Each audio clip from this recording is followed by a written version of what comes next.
My friends, 2025 is off to a raging start as we jump into the top stories this week. National Association of Realtors dropped data, and their data is starting to confirm just what we've been hearing about all the stories coming into this year where there's been a big pullback in buyers. There's been a big change in the amount of inventory coming. Additionally, Zillow just dropped one of their largest home price index datas this week. I've got all the information. 22 of the top 30 housing markets across the country seeing a bit of a price shock. Are we just maybe, even in Orlando, dropping into a buyer season for the housing market here in 2025? Additional to that, we got some new data showing what the Trump train, what the economy may be like, particularly as it affects your housing price under a Trump economy. And it might actually shock you when you actually see what the news suggests coming into the spring season, coming into summer. Additional to that, we've got multiple talks this week of Major League Baseball coming to Orlando, of NFL coming to Orlando, of major theme park news that is going to blow your mind. Some secrets uncovered from Disney this week, some interesting information on Epic Universe this week. I'm going to round out by closing some top stories, top questions I got from you, the viewer, wanting to know, when is the right time to sell? How can I get $50,000 to $100,000 in concessions from the seller of the home I buy in 2025? I've got the answer for that. You're going to be surprised, just surprised at what builders have in store for buyers as it relates to givebacks this year, if you're into that sort of things. Additionally, we got some questions relating to the celebration housing market. Going to cover all that, and this is the Weekend Review Show. It's a one-take wonder. It's basically a live stream, no editing. Give me some grace on that. As always, I'm going to run on the screen a phone number you can call in your questions. Shoot me an email. I want to cover those on next Friday's show. So let's jump into the top stories. National Association of Realtors, look at this. They just dropped the latest data from February, my friends. Look at this. We had a nice uptick going into February. You'll remember the housing market was kind of an interesting footing in January. A lot of the news that came out was like, whoa, what is going on? All of a sudden, we see listings coming to the market. In fact, there was a surge in Florida. I covered that last week. You saw a record number of condo townhomes in Florida, but you also had a big number not seen in years, even in the actual home single family side. Now, as we moved into February, some of what I was thinking was taking place is kind of confirmed, because look at this. You had a 4.2% seasonally adjusted rate of sell-off in February, okay? So sales rose from January to February, okay? So it lifted off as we got into the year, which was a good sign because it was a slow January by all accounts. Now, here's the deal. Even with that being said, February was nearly break even with last year. So, February was a pickup from January, but it wasn't necessarily year over year. A big leap. Now, total housing inventory also climbed from January. So look at this. You had a 5.1% increase in the amount of listings across the market, which across the U.S. represents a 17% climb. So essentially what's happening is across the U.S., not just in the Texas and Florida markets, which is where we've been largely reporting this, you're seeing a climb in the amount of static unsold inventory. It's 17% up year over year nationally. Florida, you're going to see around 30 to 40%, depending on which marketplace you're in. It says months of supply across the country is still pretty low, 3.5 months of supply. Last year was 3 months, okay? So here's the thing, 3.5 across the nation is still low. And by the way, in Orlando, it's 3.7 months of supply. Let me show you some of this graphed out. One of the blogs I like to watch for housing data says, buyers on strike, it's not letting up. They're basically saying in February that the buyers just of resale homes took a break, okay? It says sales of existing homes, single family houses, condos, townhomes, it fell. Now look at the data, okay? The reason why this is news is because this is the actual sell-off year over year. You can see it just cratering down. Now, mind you, this is this past year in 2024, this year in the middle, this little hill, this spike to the middle of the year and back down, that's the year prior. And these numbers represent such low sell-off that we haven't seen since like the late 90s. Okay, so this is very anemic numbers. This has kind of been the narrative. But the interesting thing is that coming into this year, the marketplaces were all on a tear. So you had around the election cycle, you had this like 3-4 month period where like everyone was like, whoa, housing is okay. Like going into the winter season, we saw year over year, we were banging bigger numbers at the end of 2024 than we were the year prior, meaning we were finally in a position where we weren't chasing and we're negative to last year. We're selling more, and that was unusual, and that was happening right around the election cycle, and then now we're in the new year. But the story's not written, folks, because you got to see what I got in store for you on this news. Now, this is the data dump from Zillow I told you about, where it says like 20 markets, major markets, are seeing price softening down below 2 years ago. So they're not holding. I'm going to show you some of the crazy numbers that you're going to see here. Look at this. This is the title, by the way. I love Wolf Street's very creative. By the way, very smart economic forum for data and arguments and all that kind of thing. But it says the most splendid housing bubble in America, February 2025, price drops and gains of the 33 largest markets. Okay. So these are the biggest markets. They're highly populated areas, what Zillow traces.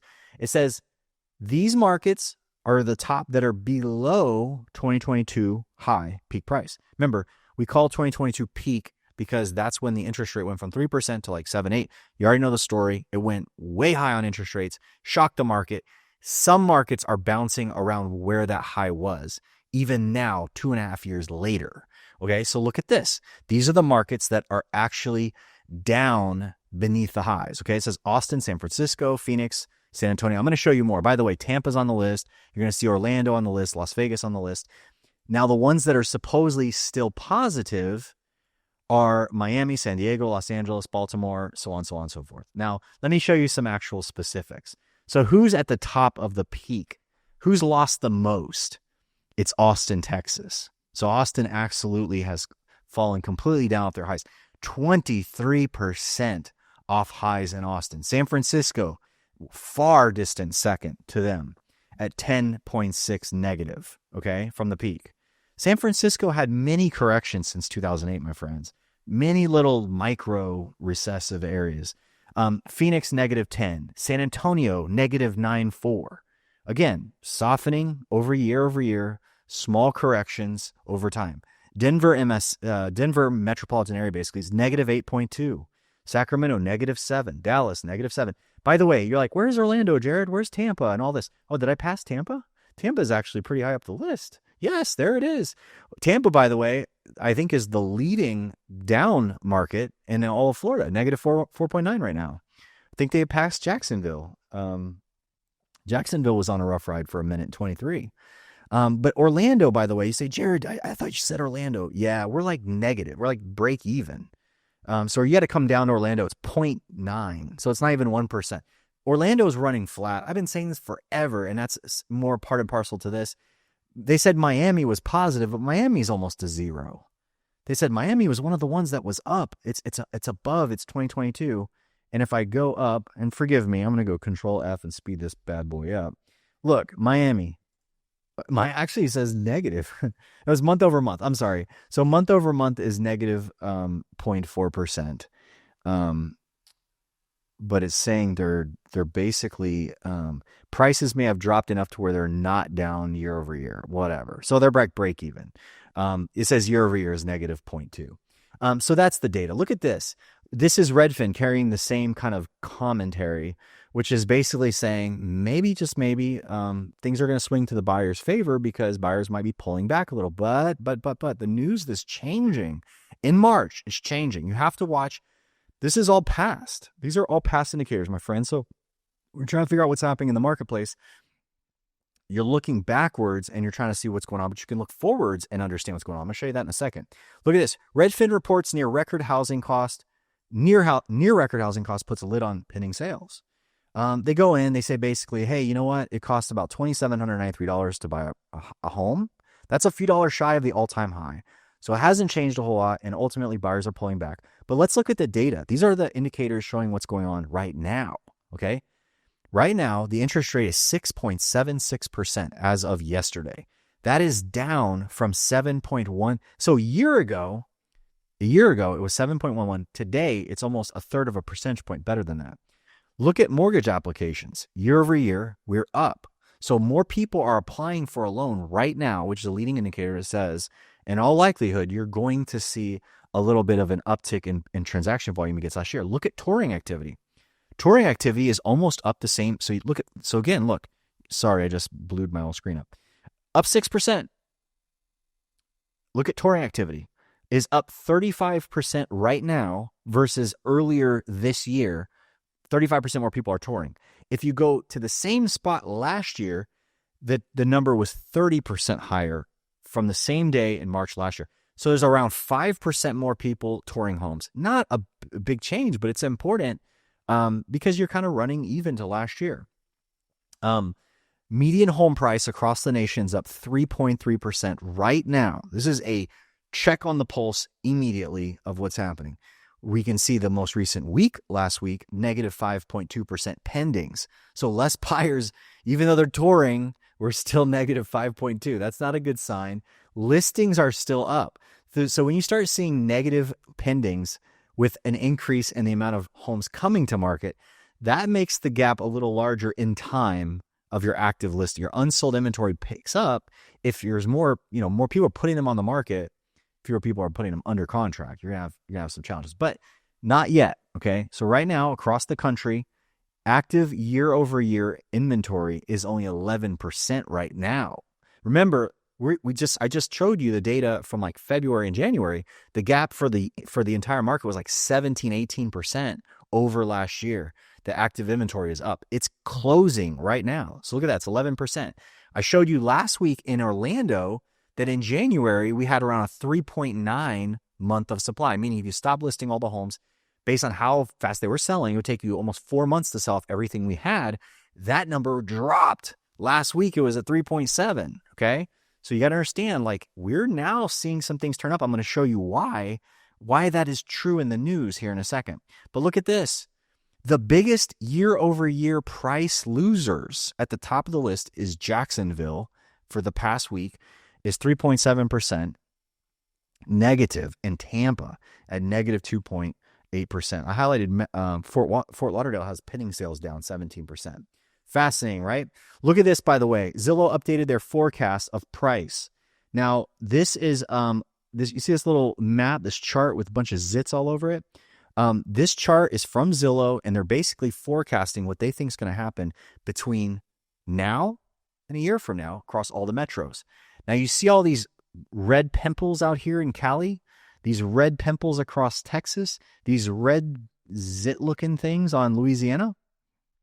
Those are price declines, okay, at varying degrees. For instance, they got New Orleans year over year, they think is going to lose 5.5%.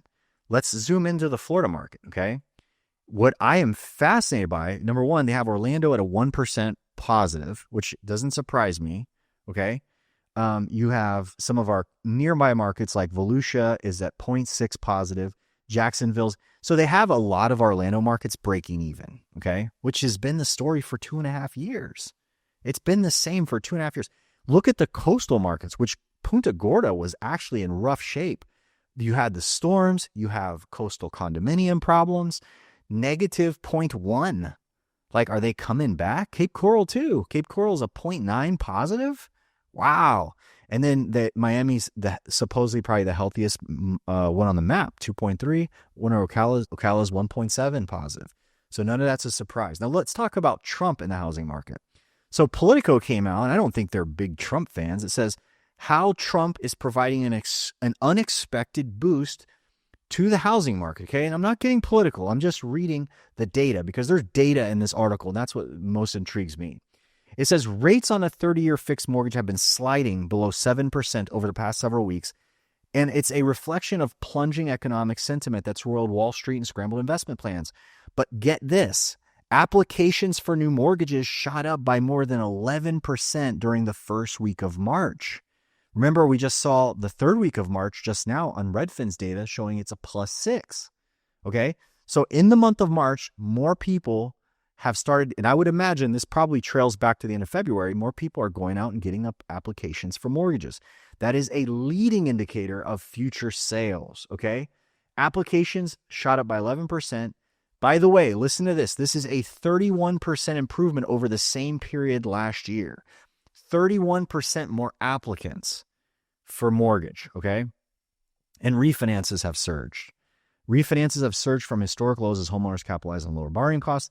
The government reported on Tuesday that this is crazy. Look at this. New construction of single-family homes climbed an eye-popping 11.4%. So builders felt like put the gas pedal down because it's go time. But this is part of the reason you're seeing the surge. This is January 1, 30-year fixed chart. Look what's happened since January. This is something that you don't think about, is that if there are recession fears, just simple recession fear, not even real recession, not real like, wow, like there's bloodshed, job loss. I'm talking about just a rumble of inflation or a recession, particularly recession. Then you're going to see a reaction in the bond market. And then what happens is your 30-year rate reacts, it falls. Okay. So when people say, I want to see interest rates fall, I want to see them drop. That's what recession does that. Like if there's recession fears will do that. But there's other factors you have to understand when it relates to Florida housing market. If we don't slow down on the pace of people moving to our market, if it continues, you have to understand, if you are one of the most moved to populous areas in the entire state, you are going to have your home value bloom. They're connected. They're connected. If people just keep moving to your market in droves, you have to understand that like I heard a statistic, a 10% increase in population can increase home prices 50%. Okay. So there's a fascinating correlator between population growth, which is why I need to show you this next story. Florida has some of the fastest growing areas in the US, and here's where. Because right now you've been hearing a lot of stories on the interwebs about, a lot of people are moving out of Florida. Is it anecdotal or is this statistic? Is it someone thinking that because they feel that way? But look at this. This is data from the Census Bureau. It says population has kept growing in many of Florida's metropolitan areas, including Central Florida and South Florida, putting them at national top 10 list, according to the U.S. Census Bureau. Okay. Recently released data showed combined population. Listen to this. This is our metro. Orlando's metro rose by 76,000 people to more than 2.864 mil. Good for, listen to this, number 7 nationally on the entire list for all metros in the country rated by the U.S. Census Bureau. This is from July 23 to middle of last year. It's the most recent Census Bureau data we have on population. That is crazy. 76,000 just here. Do you know the most recent net migration number I saw for Florida? Okay. Total net migration for Florida. And I don't think it was last year. I think it was for 23. Meaning the amount of people who left Florida, which was like 400,000, the amount of people that came to Florida, which was like 475,000, the net difference of remaining population growth total for the entire state was 75,000. Now, this says that our total population grew by 76,000. Okay. I'm just guessing that probably there was a net loss that's not accounted for here. This is most likely just measuring the amount of people who moved, because that alone is a huge number, 76,000 people. By the way, that represents, if you take that into 2.8 million of our growth of our the size of our metro, that's almost 3% increase in 1 year. 3%. That's crazy. Look at this. Metro, by the way, jump in the comments and tell me, are you happy that we're growing this fast, or would you be okay with it slowing down? Just let me know. By the way, Miami, Fort Lauderdale West. So Miami's mixed. The entire southeast coast is a huge metro. It's Miami all the way to Fort Lauderdale, Boca, all that. They rose by 123,000 people to more than 6.4. That was good for number 4 on the list. Just an enormous population growth. Florida's 4 Florida metro areas, by the way, here's 4 that ended up at the top 10. 4 are in Florida. Ocala emerged on top. Ocala. Tell me in the comments why you think Ocala is the number 1 inbound migration spot. Man, oh man. It's population. Ocala rose by 4%. Can you imagine 4%? Okay, if you're in Ocala, how bad is your traffic right now? Panama City Beach came in second at 3.8%, while Lakeland Winter Haven was fourth. Lakeland Winter Haven grew by 3.5%. Port St. Lucie was seventh at 2.9. Okay.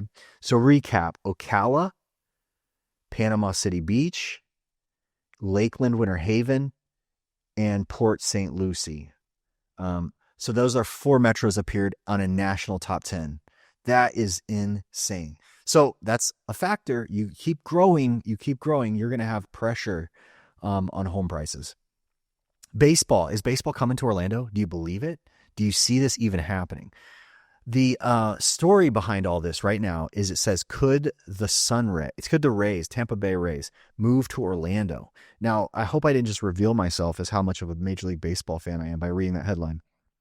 But the Tampa Bay Rays announced that they're backing out of a proposed $1.3 billion stadium deal. My friends, this is all over the news right now. And the local publications and power structure in Orlando is putting major pressure on the mayor to make a play for this. I'm going to show you what I mean here in a second. But Tampa Bay announced that they're backing out of a stadium deal. Okay, so they were apparently building a $1.3 billion stadium with St. Pete. Done. Didn't happen. Now, they're now going, where do we go? Because Tropicana Stadium got wrecked by the Hurricanes. And I guess maybe if you're the Tampa Bay Rays, you're thinking like, maybe we should be somewhere a little safer for our investment. So there's even talk that they may leave the state, because DeSantis has even made comments about this. But I'm going to tell you, my friends, Orlando has got the Dreamers, which is an organization that's made up of some of these major investors, some of them even, and I guess this was started by Pat Williams, who was the founder of the Orlando Magic. They're looking to take a 35.5-acre plot, which is downtown near SeaWorld, across the street from Aquatica Park, near iDrive. There's apparently in that area a big enough place where they're thinking a stadium could go. And then they've got some silent investor that said, if you can get them, I'll send you the money. We'll make this happen. So that person's name's not revealed. But the funny thing is, the mayor is getting sweated big time. Because look at this. Here's hoping Mayor Jennings swings for the fences and closes. And the Orlando Sentinel just basically, this is Mike Bianchi. Good job, Mike. Because Mike I don't know you, but you sound like maybe like a pushy guy, like a New Yorker or something. And this isn't an offense to New Yorkers, but all you from the Northeast, you know how you are. This is a closer that wrote this. He said, you could be known as the mayor who forever changed the sports landscape in Central Florida. All we're asking from you, Mayor Demings, is give it your best shot. Step up to the plate and swing for the fences. So they're making a play. They're making a play. And all at the same time, look at this. Next topic. Tourist tax money sought for potential Jacksonville Jaguars. By the way, do you want to see baseball in Orlando? Do you think it would be awesome? By the way, do you think the stadium should be near SeaWorld? Let me know in the comments. But look at this. Tourist tax money set for potential Jacksonville Jaguars game in Orlando. This is amazing. So what we're talking about now, the group behind the Citrus Bowl, the Florida Citrus Sports, seeks tourist development money to help with potentially hosting the Jaguars. So they put a plan for Camping World Stadium to serve as a temporary host for the Jacksonville Jaguars. The Jaguars themselves, they have some kind of, they're basically undergoing a renovation for their stadium. And then what's happening now is that our group behind the Camping World Stadium is saying, hey, Orange County, can we get some tax dollars to set our stadium up? And essentially what they're saying is they'd have to spend about $400 million to prep Camping World to be ready for about 8 home games for the Jacksonville Jaguars, I believe in 2027. Would you want to see that? By the way, do you think that's a smart use of our tourist collected tax dollars? I mean, obviously, you're going to bring a lot of people into town. There's going to be a lot of things happening. By the way, I'm going to get to your questions here in a second, because there's some crazy money coming from the builders that you got to know about. Like, I'm going to update you. I had some people asking, like, are builders still giving crazy money? What is going on with that? I'm going to dive into that. I'm going to talk to you a little bit more about the housing market locally. Some people had some specific questions about that. But real quick, look at this. Epcot announced that they're going to open an adult only VIP section in the back of Spaceship Earth. Now, I don't know if you know, but right here, if you've ever walked behind Spaceship Earth, there's always this weird glass office area that I always used to look up and wonder what it was. Well, I figured out over time that Siemens is a company in town. One of their branches, I think, are here off of like Alafaya, if I'm not, correct me in the comments. But up in that location, Siemens had a VIP center, which was basically for them. It was their corporate kind of thing, right? If you know Epcot's history, they took on a lot of corporate sponsors early on. And a lot of them had space in these buildings. And I would always look up like, what the heck is going on up there? Well, get this. Epcot's gotten wise and they're like, you know what we're going to do? We're going to create a new lounge inside of Epcot. And this week, Disney announced that the name of that lounge is going to be called Geo 82, like Geo for Sphere, 82 for Epcot. 1982 is when Epcot opened, kind of a nod to the name. But this is going to be at the very back. You'll be able to watch fireworks there. Apparently, it's a lounge, right? So this is going to most likely be drinks, maybe appetizers, things of that nature. Second in the news for theme parks that broke this week that you're going to know about, Epic Universe put out their newest and the first look at the ground level for the park. So these are new photos they just released this week. So number one, Celestial Park. So you have the entrance. This will be what guests walk through at the Emerald Gate and the Kronos device. So that's the entrance, right? Interesting. They're doing the little play on you're walking through the gate into a portal to something else. Then the next, this is a ground level shot. I had to look twice. I'm like, is this an AI generated image? This is amazing. But this is Dark Universe. This is the land where you're going to have the spooky village of Darkmoor, where famous Universal monsters like Dracula, the Wolfman, Frankenstein monsters are all going to live here. Check that out. Next, How to Train Your Dragon. How to Train Your Dragon will feature 4 attractions. You got a roller coaster, water ride, a live action show, character meet and greets, more restaurants, more retail stores. That's a live look at How to Train Your Dragon. Again, Universal dropped. These are the first ground level professional image looks they've actually dropped. This is the one I'm probably most excited about, to the hate of all you Harry Potter fans. Super Nintendo World. I want to come out of a green pipe. I've always wanted to do that. So here's your chance. There's going to be a lot going on there. And of course, another Wizarding World of Harry Potter, a Ministry of Magic. This is going to allow guests to explore 1920s Paris. And there you have a picture of that. All right. So let me jump into some questions I got. I'm actually not even sure what I'm going to put on the screen, but I'm going to answer some specific things that you asked me about, starting with, and by the way, as I'm kind of cruising into the questions, I want to let you know, please send me some questions. I'm going to cover the things that you care about, and hopefully you get a feel for that, because here's some questions I got. Jeff asked last week. Jeff wrote in and said, what areas or cities have the best potential to be the next big thing, similar to where Winter Garden, this is what they specifically said, next big thing like Winter Garden, Minneola, Claremont. Like, where's the next big thing? And I'm also interested in learning about development and what kind of money that are being given. Now, I'm going to pull up Google Earth in a second. But when I think about what you just said, people are like, hey, what's the next big thing? Well, you just asked me about like some suburban markets, number one. So these aren't urban, these aren't downtown, these are outside edges of the marketplace. And the other thing is, you are asking me about developing markets. Okay. So that is interesting. And so let me go ahead and just pull up a map while we do. So here's the thing, right?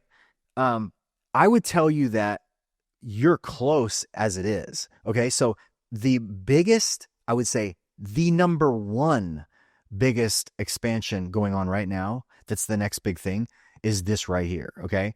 So this huge area from Horizon West through Wellness Way to Highway 27, this entire enormous 15 to 20,000 acres is growing right now. It's being developed. It's having roads built through it right now. It's having builders prepping and getting ready to have models go on the ground. In fact, one of them today, a hotspot down the street from Hamlin, just sent me, said, we're pre-selling right now. You can't even drive to where the subdivision is. I did, because I kind of went behind barriers and stuff. But off of Wellness Way, minutes from Hamlin, right between Claremont, you can get off of you can pull right out of your neighborhood. The area is beautiful. My point is, this is all conservation surrounded. It's all former ranch land. It's directly between Hamlin, easy to Disney, all that. This is growing fast. Now, to answer your question further, Here's what's next. When this area gets the 516 built through it and all these other through roads between the two, this area between Highway 27 and Highway 33, mark it down, is going to have a future. It is going to go. I think it's going to be very appealing. I think it's going to be like, wow, what is this? So this area, which is essentially Claremont going towards Groveland, okay, that is going to be the next big thing. So I gave you the next thing, which is underway now and folding over the next 2 or 3 years. And then this out here is 3 to 5 years, okay? That's going to be on down the road. And you can still get very affordable land. Like you can get something a little bit more rural. It's a different life. So if you go really far out, this is going to be, you're probably using Starlink for internet, stuff like that. Maybe you're going to get some options to fiber optic, stuff like that. Now there's 2 other places that I'm going to call your attention to. So if I pull back on the Orlando map, this area right here is going big next. This is on the same timeline as Wellness Way and Horizon West. This area right here, north of Popka, going towards Sorrento off the 429 where Kelly Park Road is, all the way back to Wolf Branch, which is 46, Highway 46 and the 441. 441 and Highway 46. This area in here is going to be next. It's already seeing a lot of approvals. It's already seeing big plans. That is also, and again, this was brought to you by the Beltway, my friends, because the Beltway, they put this 429, they looped it all the way back to I-4. People are like, wow, I can get downtown pretty easy. I don't want to live downtown, but I can get out here pretty easy. Now, aside from that, I don't see anything amazing going on in the north. No offense, north. It's already developed to a high degree. I don't see anything out here. I don't see anything amazing to the south. I'm not going to go there yet. I'm not going to put on the same spot yet. It's just pocket communities, things of that nature. You got some really interesting ones over here. South St. Cloud for sure. But I'd say more or less you need to go East St. Cloud. So a lot of the eastern side of St. Cloud is seeing the same construction. This area up here where Sunbridge is, I should say down here, Sunbridge is going in, that's like 20,000 acres. Sunbridge, the scale of what they're building there, 6,000 some odd houses. Sunbridge off of St. Cloud is also comparable to what's happening in the West. Okay. So if you're saying, where's the growth? These are where it's at. If you're saying, where's the communal building, the future of community, the future of the suburban new stuff, that is where it's at. Now, the other thing I want to tell you about is when you're talking about concessions, because people are curious like, hey, Jared, can I still get big time concessions? Yeah. I saw today on a community I'll just tell you, it was in St. Cloud. By the way, I'm going to sort my screens out while we're talking. St. Cloud has a neighborhood with $100,000 concessions. So if you're a buyer and you go buy a house, I'm going to tell you how to do this right now. Okay. When you go to the builders, there are builders offering, and I saw multiple. Let me just give you the list. I saw one builder in St. Cloud offer $100,000. That's a $500,000 price point. So 5 to 600s, $100K, 20% of the price back. What's called flex cash. Now, when it says flex cash, that usually means you can use it for your interest rate. You can buy your interest rate down. You can go like 5%, 4.5%, maybe. I don't know, whatever the max will be. You can get closing cost assistance, so you can make sure you don't bring a lot to the closing table. You can get money towards buying down interest improvements on the house. So maybe flex cash can include your improvements on the property itself. But let me give you some others, okay? One of the top builders in the country, I saw on their list today, 4.99% for a 30-year fixed on, you had to close on a home by X time. So they said specific homes, you had to close at a specific time frame, okay? One of the other top builders, 4.625 on select homes. Now, mind you, my friends, right now, according to the interest rates I showed you earlier, when I showed you the 30-year national rate as 6.7%, that's for the regular conventional buyers. If you're going government loan like FHA or VA, you're around 6%, 6.15, something like that is what I saw the published rate is now. So it's even lower. There's other things there's government loans have other costs though. Like, so you're like, oh, I get 6.1, but I got mortgage insurance for the first couple of years. So it's not necessarily for everybody. But the point is, if the going rate is 6% and the builder is going, I'll get you 4.6. I'll get you 4.99. That costs them probably $20,000, $30,000, depends on whatever your house price is. So that's the next one. So another event. Okay. Buyers can save up to $50,000 during our sales event featuring rate buy downs, flex, same thing. Okay. Now here's how this works. Okay. Majority of builders, they start the neighborhood. They don't throw these things out there on day one. Okay. So most early phase, you might get a better price, but you don't get a better offer of concessions. Right when they open the neighborhood, not going to happen. But what happens is the second phase, the third pricing phase means price increase usually. Over time, the prices of those neighborhoods go up and up and up. Towards the end, the prices are up versus what the people started at. And then they might have houses being finished that they don't have buyers for. Okay. So most of this kind of money is tied to closing by X. It's used to make you move. They go, here it is. And they put it on specific houses because they want every single sales agent that they know of, like including me, they want me to find you to help them unload that house, and they will dump a lot of money. So it's a de facto price reduction. Okay. So it's essentially like you're getting something that a lot of other people in the neighborhood, the same one, did not get. But the reality is you have to be ready to move because most of those are strings attached, and they're attached not just to use our lender, they're attached to close by X date or pick this house that we want you to buy. It might be only 2 houses and a bunch of homes they have for sale. So usually it's a limited offer. Okay. Now, when you do those kinds of things, it's important. Get with an agent, get pre-qualified. I'm pointing at me because I'm surely can help you get these kinds of incentives all the time. But to get prepped, like kind of know where you stand financially, that's when you start going to shop. Kind of know where you are, know which price bracket you're in, know what kind of house you want. Get fully educated on everything that's out there, because when you're looking in a specific location, you want to make sure that you put, if a property is there in the area you want to buy and it's got a bunch of incentives versus a bunch of properties that don't have, I mean, you're going to obviously elevate that, but a lot of that comes by knowing where you stand financially and what you're looking for in the market. Make sense? Now, here's the resale side. So let's say you're going in the marketplace. Jared, how much if I buy from a homeowner, can I get money like this to buy the rate down? The answer is yes. Okay. Typically, how much is that, Jared? Usually it's like 3%. Okay. And it matters which properties, which marketplace you're in. Okay. So hear me on this.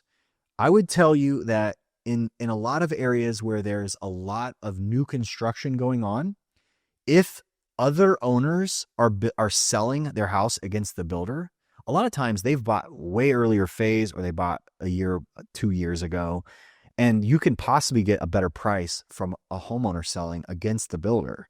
Okay. So that's part of the reason. You're like, well, should I always buy new? Depends. Like, you need to weigh that out, because sometimes a resale home can get you a better price, and sometimes they can throw 3% towards your pocket to help lower your amount coming in, or possibly help you buy down your interest rate. Just depends on the marketplace, because there's marketplaces all over Orlando. I told you what matters is how aggressive is the market. Like, is the seller dying to get a buyer? Or is the seller like, I got 10 buyers a week walking in, I'm just waiting for the one that pays my price? Like, it depends on the market. There's some markets around Florida where the buyers have no control at all. And there's some markets in the area where the sellers have all the control. So it depends on the climate you're in. And I love helping buyers figure all this out. We can go, okay, where you want to be? What's your budget?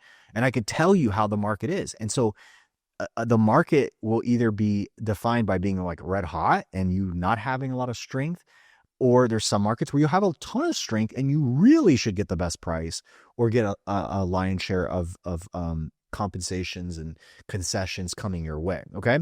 But that was a really good question. Thanks for that. Next question is this came from Ken. Listen to this. By the way, Ken, thanks for calling this in. I just wanted to know, I've been following Celebrations Market for the past 3 to 4 years, and I'm curious as to why that market isn't seeing a correction like many other areas in the Orlando area. He said, I'm actually seeing homes go on the market for more than they should be going on with no updates or anything. Actually, people are taking them off the market. Sometimes they're putting back on the market at an even higher price when they didn't sell at the first time at the lower price. And I'm just very curious as to, why is the market? He said it feels overpriced. And he said, thanks so much, Ken. And by the way, send me your questions. All these questions. I love them. And we'll cover them again next week. Next Friday will be my next update. I'll cover your questions. But here's the point, okay? You just asked about Celebration. Now, the interesting thing about Celebration is popular, okay? And it's scarce. So think about the nature of Celebration. It's this downtown vibe. It's a subdivision with its own theme, its own feel, its own community. Like everybody's got a front porch and it's community, like it oozes community, okay? And it's cool looking and it's got a history and it's rare. So there's a factor even in the most soft markets. And the funny thing is, Celebration's in 34747. It shares its zip code with West Kissimmee. And the rest of that zip code includes Reunion, for instance. Way different system of marketplace. And I'm going to give you specifics because I measured Celebration's market before I came on here. But I want to answer your question specifically. This is very important for people to understand. When you're looking at real estate, scarcity affects value, right? It's a function of economics. How scarce is a thing? It's the same thing that affects beachfront property. For Celebration is a unique phenomenon because it has that unique Americana vibe, community plussed up, shopping districts down to it, aesthetically themed, architecturally, top. Everything's top of the market, okay? And that, my friends, is one of the most popular community systems we have in Florida, in Central Florida. In Orlando, we have that theme. We have Baldwin Park. We have Oakland Park. We have, I would say Avalon Park fits the same bill. There's probably others I'm thinking of. Those neighborhoods are beloved, very low supply. Like Baldwin Park has nothing for sale. And last time I looked at the price, I was like, holy cow. Like, this is wild. And Celebration's no different. So I actually pulled Celebration's data. Remember, month of supply is the best pulse you can understand of any market. If months of supply goes really, really high, like 6 months high, 7 months, that means buyers are in control. It means there'll be a lot of desperate sellers. In Celebration right now, if you look at condos, townhomes, and homes, you'll sell based on how many you sell on a monthly basis, which is around 20 units. There's 80 on the market. You have 4 months of supply. Okay. So that's including condos and townhomes. I think that Orlando, if you take single family townhomes and condos, Orlando metro wide is like 7 months. It's really high when you throw condos and townhomes. Just homes in Orlando metro is 3.7. You remember me saying that 3.7 months for homes in Orlando. Celebration, just the homes, single family is 2.75 months. If you stop listing homes based on how fast they are picked off, they will sell in 2.75 months, which is a tight marketplace. That's tight anywhere. Why? You're like, okay, there's 20 some odd active single family, 8 or 9 or 10 of them are moving every single month. It's just going. I mean, it's just a seller puts it up and they know it's a little bit tighter than the rest of the market. Now I'm going to give you some advice because if you are looking to buy there, I did real quick cursory review of the data. And the houses there, the cool thing about these kinds of neighborhoods that are like 2001, 99, 2003, that were built in that frame of time, it's kind of like Keens Point. You have these neighborhoods in that era where a lot of people haven't gone to any expense and they're needing it now. Okay. 22, 23 years without a major remodel like kitchens and baths. Can't hide it. See it. You see it and it's cosmetic and it's not hard to deal with. And I'm seeing the gap, meaning like the ones that are remodeled get a lot more in price, like a lot, like 10%, so, there's an adjustment there. I also looked at how many are coming out of the market, like withdrawing, canceling, quitting, because remember, a market gets stabilized by multiple things. So everybody's like, hey, when's the market going to tip? When's it going to get sketchy? Well, if all the sellers cancel, they're like, I don't need to sell, and they quit, I don't get my price. That's a stabilizing force because they quit. They're not still there anymore. They don't have to sell. Interest rates, like we talked about interest rates dipping. If interest rates dip, that's a stabilizing force. It brings buyers back in. So the stabilizing force in this market is around 10%. So you see around a 10% fail rate for one reason or another. Could be a lot of reasons, but like 10% of every month, there's 2 or 3 homes that quit in the single family side. So that rate you were talking about is, and by the way, that's not really high, you know? So on a monthly basis, a 10% quit rate, it's not astronomical. But I would tell you that, you know, that's the thing. The more scarce a market is, the more unique it is, you know, how much type of inventory is like that. That market on its own it's got its own unique heritage, you know, so it's a story on its own. It's got its own, charm. It's got its own, you know, it's got its own, people just pursue it, you know, uniquely. So that's the answer to that question. I appreciate it. By the way, drop your questions. If you drop them in the comments, I'll see them, but I've been running my email. You can shoot it straight to me. You can shoot a call and we'll record it. And I'll give you profuse thanks for doing it. Love these updates. Let me know if I should keep doing weekend reviews. I'm going to call them weekend reviews. It's kind of like a simulated live stream. I'm going to cover the top news of the week, run through how things are going, all things like the coolest news and growth affecting your property values across Orlando. And let me know, do you think this is a fun thing? Keep me accountable. I'm going on vacation next week and I'm still going to do it. Okay. And if I don't, first person in the comments says you missed a week, I'm going to give you a gift card to dinner. Okay. $50 to $100 range. So if I slip, first person in the comments that nails me and keeps me accountable, because I need to keep doing it. If you want me to do them, I'm going to do them. And I'll make sure that I do the research and try and keep it interesting.